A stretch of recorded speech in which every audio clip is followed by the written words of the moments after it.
races. And we will turn you over now to our track announcer to call race number 2. Let's all welcome Mr. Christopher Ora. Good evening, Chris. Good evening and many thanks to both of you, Mr. Ira Herrera and Coach Leo Isaac. Good evening, racing fans. We're on race number 2. Final call now for your bets. Last call to place your bets. We're only waiting for Sydney Bloom and race number 2, Class Division 1A. Will be ready in just a short while. 1,400 meters is the journey.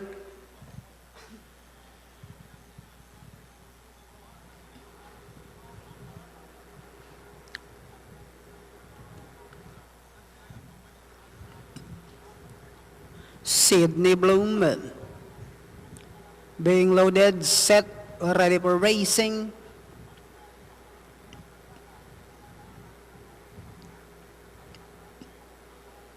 Racing just is started. We have Sexy Eyes, break quickly to start.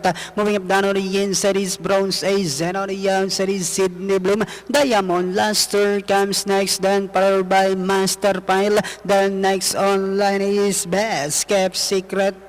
Wild Storm is running by the rail, and this Ram second less, while Proud to Reason is the early trailer by about 12 lengths of the leader. Racing down the backstretch, we have Bronze Ace, the leader, by about 3/4 of a length lead. Sexy Eyes is right behind in second. 6 lengths further back in third comes Master Pile. Moving up on the outside is Best Kept Secret. Wild Storm in between horses. And this Ram comes next, Sydney Bloom. Then followed by Diamond Luster, while Proud to Reason is still running at the tail of the field. Another far turn with Bronze Ace, this time by about 3 lengths.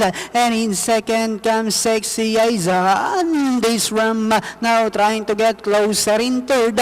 And they are now entering the home stretch. The one to catch up, that's Bronze Ace, enjoying a 6 lengths lead. And in second, Sexy Eyes. And this Ram moving up now to take second. Last 100 meters with Bronze Ace, followed by Andy's Ram, and finally Bronze Ace. Andy's Ram, then comes Sexy Eyes, Wild Storm, and Best Kept Secret. Alright, so ang naging winner natin was the favorite number 2, Bronze Ace, ridden by Ras Quitelles. Datingan is 2, 6, 5, 1, and 7. 2, 6,